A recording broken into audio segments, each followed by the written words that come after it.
예수님께서 종교 지도자들과 계속 이렇게 논쟁을 하고 있습니다.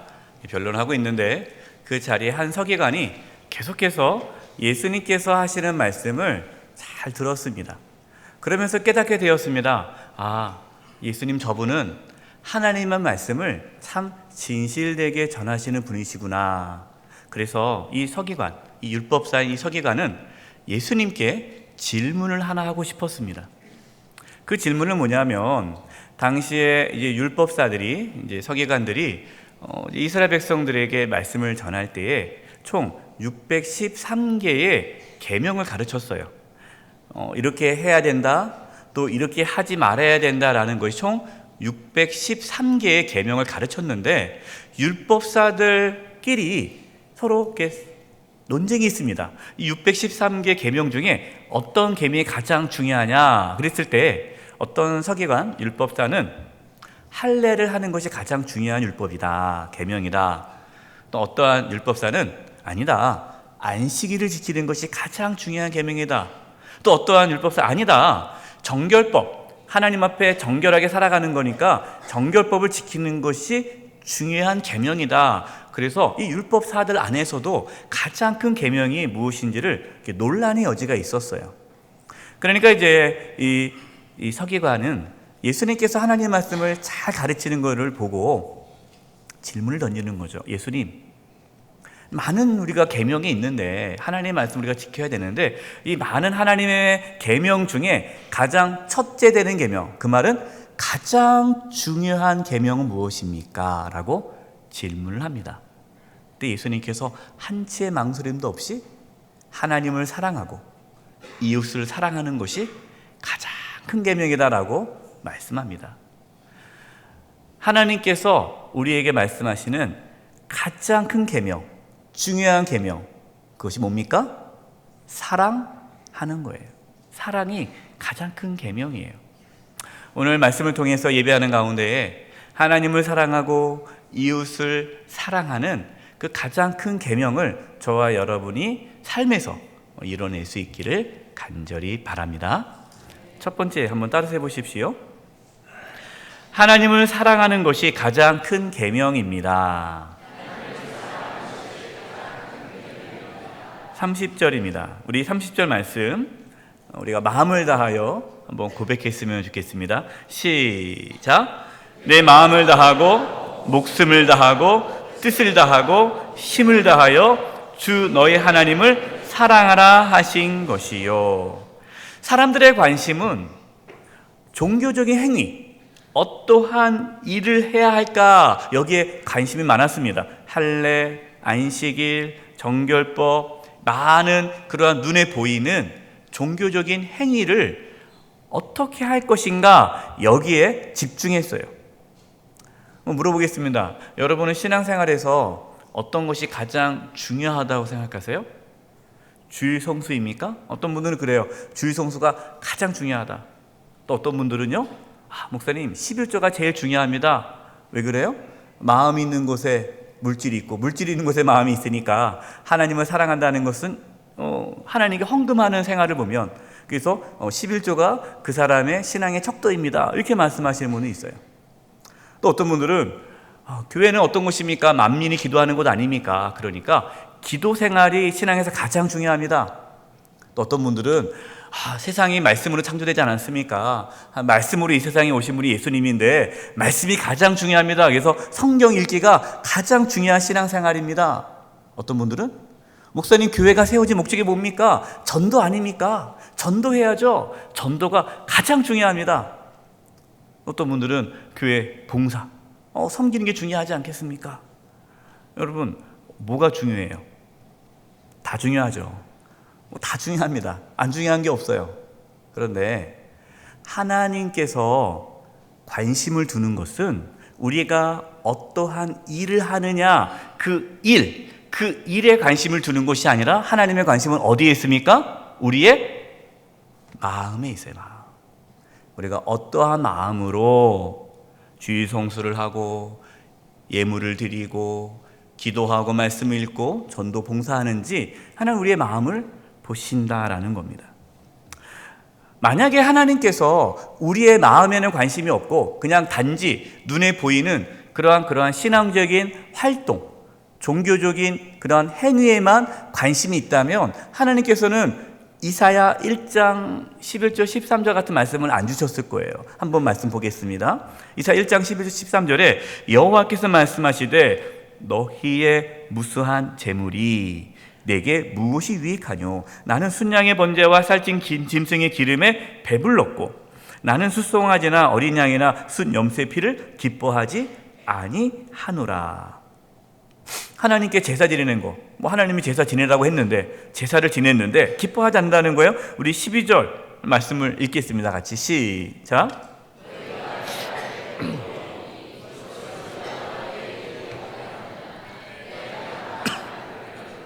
너희가 내 앞에 보이러 오니, 근데 뭐만 하고 왔어요? 마당만 밟고 갔다라는 거예요. 하나님께 나와서 제사를 지내고 예배를 드리는데 마음은 딴 데가 있는 거예요. 우리가 지금 이 시간 예배를 드리고 있지 않습니까? 여러분 이 자리에 나오기 위해서 얼마나 많은 수고와 애씀이 있었겠어요. 많은 결단이 있어야 되죠. 피곤한데 일찍 일어나셔서 교회 나오는 게 쉽지 않잖아요. 근데 이렇게 나와서 예배 드리는 이 자체가 상당히 중요하고 귀한데 지금 우리의 마음이 어떠냐는 거예요. 우리의 마음이 다른 데가 있다면, 하나님을 정말 내가 사랑하고 이 예배 이 시간을 통해서 내가 하나님께 집중하고 하나님께 감사하고 정말 내가 하나님을 사랑한다는 마음을 충만히 갖고 예배를 드리지 않고 와서 딴 생각하고 또 이제 빨리 끝나고 가야지 이제 뭐 할까 그 생각만 하고 이렇게 우리가 마음에 다른 걸로 이렇게 품고 있다면 마당만 밟고 가는 거다. 하나님께서 원치 않는다라는 거예요. 13절입니다. 헛된 재물을 다시 가져오지 말라. 분향은 내가 가증히 여기는 바요 월삭과 안식일, 그러니까 안식일 대회로 모이는 것도 그러하니 성회와 아울러 악을 행하는 것을 내가 견디지 못하겠노라. 하나님께서 안식일 지키기 위해서 나와서 예배 드리는 거 기뻐하지 않는다. 성회, 유월절, 초막절, 이렇게 모든 절기도 하나님께서 기뻐하지 않는다. 왜 싫어합니까? 이스라엘 백성들이 마음에 하나님을 사랑하는 마음 없이 악을 행하면서 이렇게 나와서 예배 드리는 것이 하나님께서 오히려 마음이 아프다. 예수님께서 모든 계명 중에 첫째가 되는 계명은 무엇입니까? 라고 질문했을 때 대답하셨던 그 말씀이 신명기 6장 4절 5절을 인용하신 겁니다. 신명기 6장 4절 5절에 이렇게 되어 있습니다.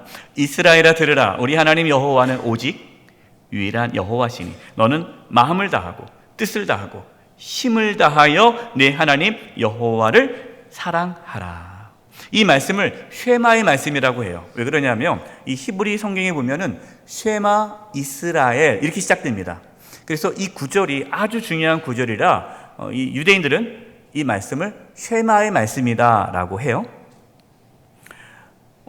예수님 당시도 그렇고 지금도 그렇고 유대인들은요 매일 아침 저녁으로 이 쉐마의 말씀을 암송합니다. 그리고 메주자라는 유만한 이제 케이스가 있는데요. 여기에 이 말씀을 기록해 가지고요 집어넣어요. 그래서 이 메주자를 방에 있잖아요. 방문 들어갈 때 그 문 옆에 오른쪽에 붙여놓습니다. 그래서 방에 들어갈 때마다 이걸 만지고 들어가요. 대단하지 않습니까? 그러니까 이 유대인들은, 이스라엘 사람들은 마음을 다하고 힘을 다하고 뜻을 다하여 하나님을 사랑한다는 이 말씀을 계속해서 묵상하는 거예요. 그런데 문제는 뭡니까? 이 말씀을 다 알아요. 다 외우고 있습니다. 매일매일 말씀을 암송해요. 그런데 실제적으로 예수님 당시에 유대인들은 하나님을 사랑하는 데 관심이 없고 눈에 보이는 어떠한 일을 해야 할 것인가 그러한 율법적인 행위에만 관심을 뒀다라는 거예요. 하나님께서 원하시는 것은요 우리의 마음이라고 하지 않았습니까? 우리가 정말로 진심으로 하나님을 사랑하기를 원해요. 우리가 예수님께서 마음을 다하고 뜻을 다하고 힘을 다하여 목숨을 다하여 하나님을 사랑하라 복잡하게 말씀하셨는데 한마디로 어떻게 사랑하라는 거예요? 진심으로, 온 마음으로 사랑하라라는 겁니다. 여러분, 사랑하게 되면 그 사랑하는 사람과 만납니까? 안 만납니까? 만나죠. 인격적인 교제가 있는 게 사랑이에요. 또 대화를 하고 교제를 하는 거예요. 어떤 남녀가 연애를 하는데 자기 나 사랑해? 사랑하지? 그러면 오늘 만날까? 아니 바빠. 그럼 이번 주말은 어때? 바빠. 전화하면 또 끊고. 전화 통화하면 바빠, 나중에 전화할게. 전화 안 해요. 여러분, 그거 사랑하는 겁니까? 안 하는 겁니까? 사랑 안 하는 거예요. 사랑하면 피곤해도 만납니까? 안 만납니까? 만나요. 제가 우리 집사님 권사님들 얘기 연애 어떻게 하셨어요? 물어보니까 지방에 있었는데 퇴근하고 달려갔다라는 거에서 안 피곤하세요? 근데 하나도 안 피곤하다는 거예요. 그게 사랑 아닙니까? 그러니까 하나님을 우리가 사랑한다는 것, 바로 그거예요. 그냥 단순히 우리가 어떠한 행위가 아니라 정말로 하나님을 진심으로 사랑하는 마음으로 하나님과 대화하고 교제하고 함께 살아가는 것, 이것을 하나님께서 가장 원하신다라는 겁니다. 예수님께서 외식적인 종교 지도자들을 책망할 때 이렇게 말씀하셨어요. 마태복음 23장 23절입니다. 화 있을진저 외식하는 서기관들과 바리새인들이여, 너희가 박하와 회향과 근체의 11조는 드리되 율법에 더 중한 바 정의와, 여러분 성경에서 정의라는 것은요, 가난한 자들, 소외된 자들, 힘든 자들을 구제하고 돌보는 것이 정의예요.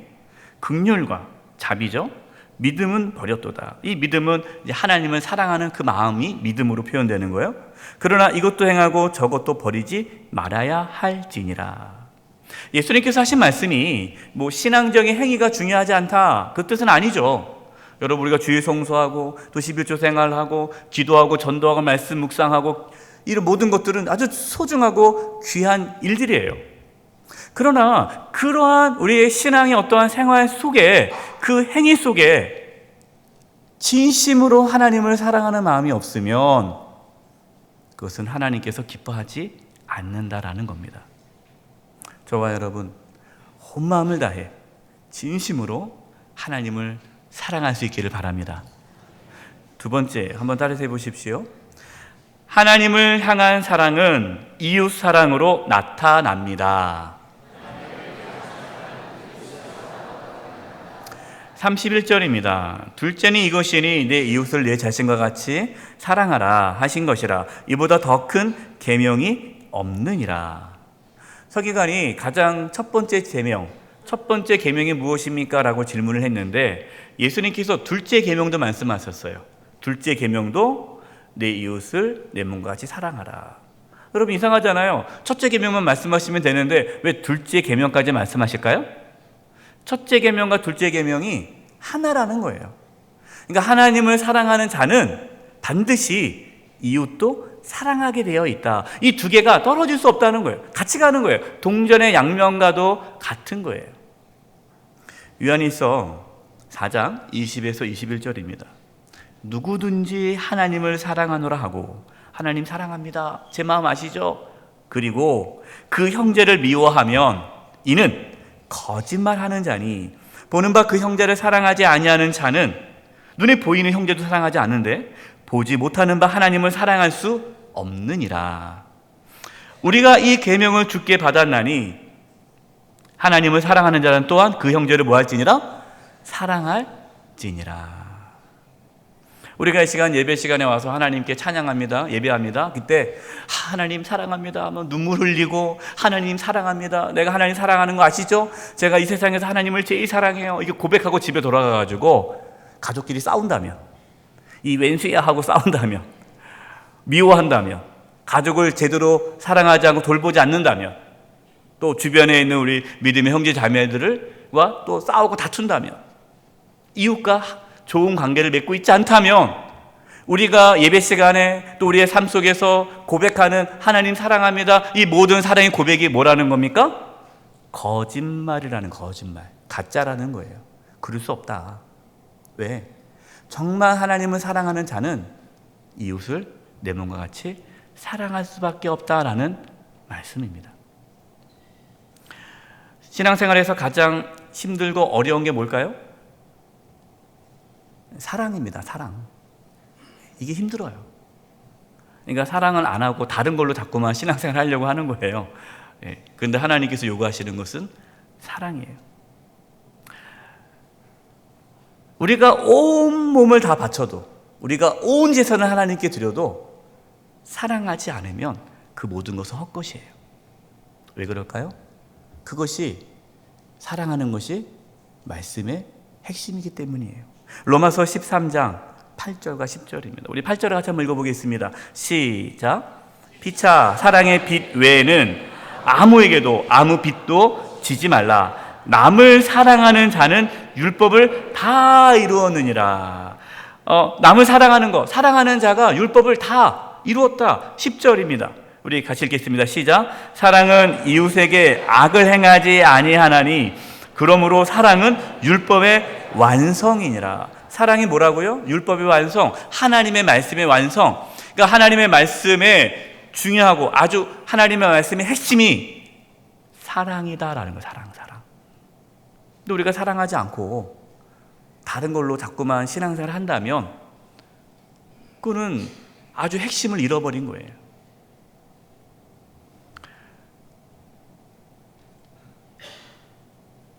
이웃을 사랑하는 것, 이것이 하나님의 말씀에 순종하는 삶입니다. 여러분, 먼저 가족들을 사랑할 수 있기를 바랍니다. 오늘 집에 가셔서 가족들 많이 사랑해 주시고 정말 가족을 먼저 사랑하셔야 돼요. 어떤 분들은 뭐 교회에서 봉사하고 충성하고 막 하는데 집에 가정생활을 제대로 안 하시는 분들이 있어요. 여러분, 이것은 잘못된 거예요. 가정을 지키시고 가정을 회복해야 되고 가족에 있는 모든 가족들을 진심으로 사랑하고 섬기는 거, 여러분, 이게 신앙생활이에요. 그다음에 주변에 우리 믿음의 형제 자매들, 예배만 딱 드리고 가지 마시고 예배 드리고 가면서 주변에 있는 형제 자매들과 인사 나누고 어떻게 지내셨냐, 지난주에 못 뵀는데 어디 아프셨냐, 또 누가 아프다는 얘기 들으면 전화해서 기도해주고 또 방문해서 또 맛있는 거 싸가지고 같이 이렇게 해주시고, 여러분, 이게 신앙생활이에요. 이웃을 사랑하는 거예요. 근데 여기서 이제 궁금하죠. 이웃이 누굴까? 우리의 이웃이. 오늘 본문에는 내 이웃을 사랑하라라고 말씀하셨지 이웃이 누군지 안 나와요. 그런데 오늘 본문과 동일 본문이 마태복음, 누가복음에 나오는데 누가복음 10장 26절 이후에 이 동일 본문이 나옵니다. 그때 이제 율법사가 물어보죠. 그러면 내 이웃을 내 몸같이 사랑하라 하니까 그러면 내 이웃이 누굽니까? 라고 또 질문을 해요. 누가복음에는요. 그때 예수님께서 유명한 비유로 말씀하십니다. 그 비유가 선한 사마리아인의 비유예요. 강도 맞은 자가 있는데 강도를 맞아가지고 두들겨 맞아가지고 피 흘리고 쓰러졌어요. 다 잃어버렸어요. 길바닥에 누워 있는데 레위인이 지나가면서 이거 어떡하나 하는데 시간이 없다고 자기 빨리 제사 지내야 된다고 이제 가버린 거예요. 제사장도 보고 그냥 지나가 버렸어요. 근데 당시에 유대인들이 경멸하던 사마리아인이 그 강도 맞은 자를 여관에 데려다가 다 치유하고 먹이고 또 여관 주인에게 돈도 주면서 내가 갔다 올 때까지 다 돌아봐달라라고 부탁하고 갑니다. 예수님께서 말씀하세요. 그 율법사에게, 당신이 생각하기에 누가 이 강도 맞은 자의 이웃이냐? 자비를 베푸는 자입니다. 당신도 그렇게 살아가십시오. 여러분, 이웃이 누굽니까? 우리의 도움을 필요로 하는 자들이 우리의 이웃이에요. 이 땅에 고통당하고 있는 자들, 수혜당하고 있는 자들, 병들과 아픈 자들을 돌아보는 것이 바로 그 사람이 우리의 이웃이라는 거예요. 마태복음 25장 40절에 예수님께서 이렇게 비유로 말씀하셨습니다. 임금이 대답하여 이르시되 내가 진실로 너희에게 이르노니 너희가 여기 내 형제 중에 지극히 작은 자 하나에게 한 것이 곧 내게 한 것이니라. 내가 배고플 때 먹을 것을 주었고 헐벗을 때 입을 것을 주었고 내가 병들었을 때 나를 돌아보았고, 그거 말씀하시잖아요. 그럴 때 이제 이 사람이 언제 내가 주님께 그렇게 했습니까? 지극히 작은 자에게 한 것이 나에게 한 것이다. 그래서 여러분, 우리가 이웃 사랑하는 것이 누구를 사랑하는 거예요? 하나님을 사랑하는 거예요. 그래서 하나님 사랑과 이웃 사랑은 같은 거예요. 그래서 아까 말씀드렸듯이 하나님 사랑한다고 이웃을 사랑하지 않는다, 이것은 말이 안 되는 거짓말이에요. 여기까지는 우리가 그래, 이웃을 사랑해야지, 우리 주변에 뭐 어려운 사람 없나? 그런 마음이 드는데 그 다음이 이제 어려워요. 이 다음이 어려운데 그 다음 이웃이 누구냐? 원수가 우리의 이웃이에요. 원수. 누가복음 6장 32절입니다. 너희가 만일 너희를 사랑하는 자만을 사랑하면 칭찬받을 것이 무엇이냐? 죄인들도 사랑하는 자는 사랑하느니라. 우리가 이제 여러분 사랑하십시오라고 하니까 이제 사랑해야지, 막 사랑해. 알고 보니까 그 사람은 날 사랑하는 사람이에요. 여러분, 나를 사랑하는 사람을 사랑하는 거, 이것은 쉬워요, 어려워요? 당연한 거예요. 나를 사랑하지 않는 거, 그건 나쁜 거고요. 그건 원수들, 그건 죄인들도, 악한 자들도 그렇게 한다는 겁니다. 근데 35절, 오직, 우리 35절을 같이 한번 읽어보겠습니다. 시작.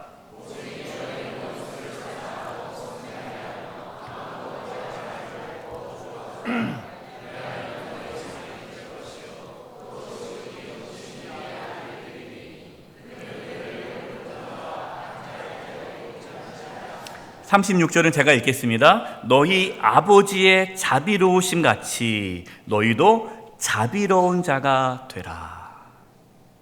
원수를 사랑하라는 거예요.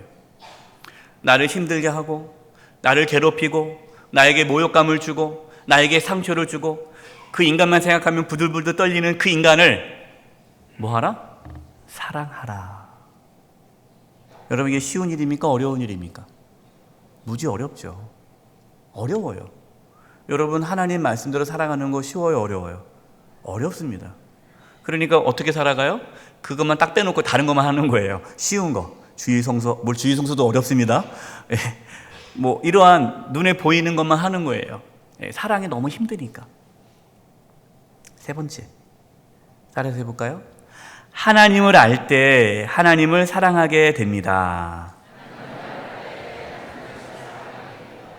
예수님께서 가장 큰 계명은 하나님을 사랑하고 이웃을 사랑하는 것이다 라고 말씀하자 이 서기관이 맞습니다 하면서 이렇게 대답합니다. 32, 33절입니다. 서기관이 이르되 선생님이 옳소이다. 하나님은 한 분이시요 그 외에 다른 이가 없다 하신 말씀이 참이니이다. 또 마음을 다하고 지혜를 다하고 힘을 다하여 하나님을 사랑하는 것과 또 이웃을 자기 자신같이 사랑하는 것이 전체로 드리는 모든 재물과 기타 재물보다 나으니라. 맞습니다 하고 동의를 했어요. 그는 아직 예수님을 완전히 받아들이지 못했지만 예수님의 말씀을 받아들였어요. 그러자 예수님께서 이렇게 칭찬합니다. 34절입니다. 예수께서 그가 지혜 있게 대답함을 보시고 이르시되 내가 하나님의 나라에서 멀지 않도다 하시니 그 후에 감히 묻는 자가 없더라. 하나님의 나라가 그 서기관에게 하나님 나라가 멀지 않다라는 것은 가깝게 있다는 거예요. 그러나 아직은 하나님의 나라가 그 사람에게 임했다는 겁니까? 임하지 않은 겁니까? 임하지는 않았어요. 근데 이제 보니까 이제는 뭔가 마음이 열리는 것 같고 이제 예수님을 받아들일 것 같은 모습이 보이니까 이제 하나님의 나라가 가까웠다라고만 얘기한 거죠. 여러분, 하나님의 나라가 우리 가운데 임해야 하나님을 사랑하고 이웃을 사랑할 수 있습니다. 이게 중요해요. 그러면 하나님의 나라가 우리 가운데 언제, 어떻게 임할 수 있습니까? 예수님을 믿을 때예요. 우리가 예수님을 믿을 때, 예수님을 주님으로 우리가 받아들일 때에 하나님의 나라가 우리 가운데 임합니다. 하나님의 나라가 임하는 그 사람은 하나님을 아는 자예요. 하나님을 안다라는 것은요, 하나님의 사랑을 아는 거예요. 하나님의 사랑을 알 때에, 하나님의 사랑을 깨달을 때에, 우리가 찬양제가 아까 유일한 사랑이라는 곡을 불렀는데 그 하나님의 사랑을 내가 경험할 때에 하나님을 알게 되고, 하나님을 알게 될 때에 나도 하나님을 사랑하고 이웃을 사랑하게 되는 것입니다. 이것이 하나님의 나라가 임하는 거예요. 요한일서 4장 9절에서 11절입니다. 하나님의 사랑이 우리에게 이렇게 나타난 바 되었으니 하나님의 자기의 독생자를 세상에 보내심은 그로 말미암아 우리를 살리려 하심이라. 우리 10절 같이 한번 읽어보겠습니다. 시작. 사랑은 여기 있으니 우리가 하나님을 사랑한 것이 아니요 하나님이 우리를 사랑하사 우리 죄를 속하기 위하여 화목제물로 그 아들을 보내셨음이니라. 11절 제가 읽겠습니다. 사랑하는 자들아, 하나님이 이같이 우리를 사랑하셨은즉 우리도 서로 사랑하는 것이 마땅하도다. 사랑은 어디에 있다고요? 하나님께 있다라는 거예요. 우리에게 사랑이 없습니다. 우리에겐 사랑이 없어요. 그렇기 때문에 하나님의 사랑을 받기 전에는 우리는 하나님을 사랑할 수 없습니다. 또 이웃도 사랑할 수가 없는 거예요. 예수님을 믿을 때에, 예수님을 믿어 하나님의 사랑을 내가 받아들일 때에, 여러분 우리가 예수 믿는다는 게 뭡니까? 예수님이 나의 죄를 대신 짊어지시고 십자가에 피 흘려 죽으심으로 내가 죄사함 받고 하나님의 자녀가 되었다라는 것을 받아들이는 게 예수님 믿는 거 아닙니까? 내가 그것을 예수님 믿는다라는 것은요, 하나님의 사랑을 내가 받아들인다는 얘기예요. 그래서 하나님의 사랑을 받아들이고 깨닫고 경험한 자에게 하나님의 나라가 임하는 거고, 바로 그 사람이 하나님을 사랑하고 이웃을 사랑할 수 있게 되는 겁니다. 우리의 힘과 능력으로 그래 오늘 내가 말씀 들었으니 이제 하나님 사랑해야지, 저 왼수도 사랑해야지 하고 우리가 이를 악물고 그렇게 한다고 해서 사랑할 수가 없어요. 우리는 예배 시간에 자꾸만 오면 딴 생각하게 되고 하나님을 사랑한다는 마음이 잘 안 생긴단 말이에요. 그러니까 억지로 하려고 하니까 힘든 거예요. 하나님의 사랑이 임해야 돼요. 고린도후서 5장 14절입니다. 우리 14절만 볼 텐데요. 그리스도의 사랑이 우리를 뭐 한다고요? 강건하시도다. 이 단어는 어떤 뜻이냐면요, 예수님의 사랑이 우리를 이끄신다는 거예요. 이끌어요. 우리가 하나님을 사랑하고 이웃을 사랑하는 그 사랑하는 삶을 살도록 누가요? 예수 그리스도의 그 십자가의 은혜와 사랑이 우리를 이끄시는 거예요. 여러분 이게 신앙생활입니다. 신앙생활은요, 하나님의 사랑으로 신앙생활하는 거예요. 저와 여러분 하나님의 사랑이 임하기를 바랍니다. 그 십자가의 사랑을 경험할 수 있기를 바랍니다. 그래서 하나님을 사랑하고 이웃을 사랑하는 거예요. 결론입니다. 하나님께서 기뻐하시는 삶은 어떤 삶입니까? 가장 큰 계명은 무엇입니까? 하나님을 사랑하고 이웃을 사랑하는 거예요. 사랑이 신앙의 핵심이요 본질이에요. 저는 말씀을 묵상하면서 미가서 6장 말씀이 떠올랐어요. 그래서 이 말씀을 나누고 말씀을 마치려고 합니다. 미가 6장 6절에서 8절을 표준 세번역으로 읽어드리겠습니다. 내가 주님 앞에 나아갈 때에 높으신 하나님께 예배드릴 때에 무엇을 가지고 가야 합니까? 번제물로 바칠 1년 된 송아지를 가지고 가면 됩니까? 수천 마리의 양이나 수만의 강줄기를 채울 올리브 기름을 드리면 주께서 기뻐하시겠습니까? 내 허물을 벗겨주시기를 빌면서 내 맏아들, 내 자식을 하나님께 주님께 바쳐야 합니까? 내가 지은 죄를 용서하여 주시기를 빌면서 이 몸의 열매를 주님께 바쳐야 합니까? 내가 뭘 바쳐야 하나님 기뻐합니까? 그때 8절 너 사람아 무엇이 착한 일인지 주께서 이미 말씀하셨다. 주께서 너에게 요구하시는 것이 무엇인지 이미 말씀하셨다. 오로지 무엇을 실천하며 공의를 실천하며, 이 공의는 뭡니까? 가난한 자들, 억압받은 자들, 소외된 자들을 돌보는 그 사랑이에요. 그 공의를, 가난한 자를 사랑하며 연약한 자를 사랑하며 이웃을 사랑하는 거죠. 인자를 사랑하며, 여러분 인자라는 단어는요 하나님의 변함없는 사랑을 뜻해요. 그래서 인자를 사랑한다라는 것은 하나님의 변함없는 사랑, 우리를 향하신 그 사랑을 깨달아 하나님을 사랑하고 이웃을 사랑하며 사랑하는 것, 이것이 인자를 사랑하며라는 뜻이에요. 그럼 이렇게 우리가 가난한 자를 돌보고 하나님의 사랑을 깨달아 하나님을 사랑하고 이웃을 사랑하며 살아가는 것이 겸손히 내 하나님과 함께 행하는 것이 아니냐. 여러분 그것이 뭐라는 거예요? 그것이 하나님과 동행하는 삶이에요. 이것이 하나님께서 원하시는 삶입니다. 저와 여러분 가운데 하나님의 사랑이 부어져 하나님을 사랑하고 우리의 가족과 우리 믿음의 형제 자매들, 이웃 또 원수까지 사랑함으로써 하나님과 동행하는 귀한 삶 살아가기를 간절히 축원드립니다. 기도하겠습니다. 하나님, 하나님의 사랑이 부어져 하나님을 사랑하고 이웃을 내 몸과 같이 사랑하는 삶을 살게 하여 주시옵소서. 예수님의 이름으로 기도드립니다. 아멘.